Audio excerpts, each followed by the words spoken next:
Welcome back, friends of G&K. We're here on a warm October day to bring you another concept. And this concept is about public enemy weed number one and our thoughts on how to control this for the upcoming year, because 2026 starts right now. So as you're sitting on the combine seat and wrapping up your beans or hot and heavy into bean harvest, you can be thinking about, what can I do in my corn stalks ahead of my soybeans for next year? And there's some options around that. They might include fall herbicide applications, cover crop seeding, iron or tillage. I've never seen a weed resistant to iron. So from a basic rotationary standpoint, we'll go from corn stalks into soybeans. So I particularly want to focus on what are the herbicide options that can set the stage for next year's soybeans into 2026, so we can hopefully have a more successful operation. Resistant to glyphosate, seed production of 250,000 or more seeds per plant, difficulty in killing because of growing points. Believe it or not, this bottle of water, 6 inches tall, has 30 growing points on this particular weed, which makes it very difficult to control. What's the weed we're talking about? Water hemp. So this is what we want to avoid. Now granted, you can do everything right and still fight this animal, but we're going to talk about some options that hopefully do the best job we can to prevent this, because nothing is 100%. Remember, we said each one of these can have 250,000 upwards of 1 million seeds per plant. So when these things get to maturity and those seeds are viable and they fall to the ground, that's job security for a long time. So viability of these can last in the soil for 5 or 6 years. So the best job we can do to prevent that helps us down the road and in the future. Some of you watching incorporate cover crops on your farm. That can help set the stage for next year in terms of suppression. But our goal there is to come in and, when we terminate the cover crop, eliminate everything that's there and lay down a good residual to start the program. Secondly, it could merely be tillage. Like I said, I've never seen any weed resistant to iron.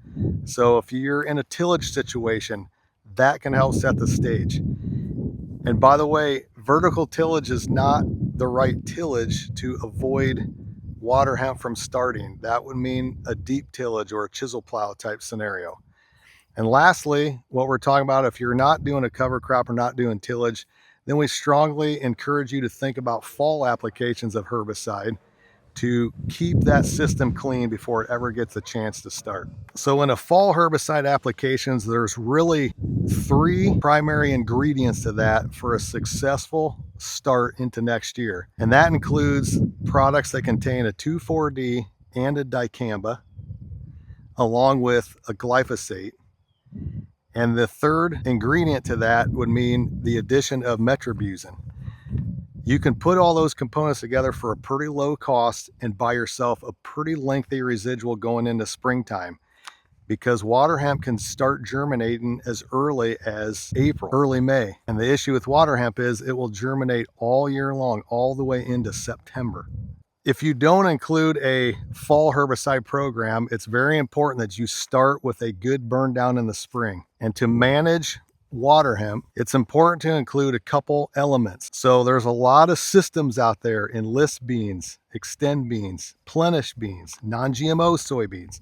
So we can't necessarily treat all those exactly the same. However, in an enlist system, I think it's very important to include 2,4-D and metribuzin and a group 15 chemistry, which includes a metallochlor and acetochlor, or zidua.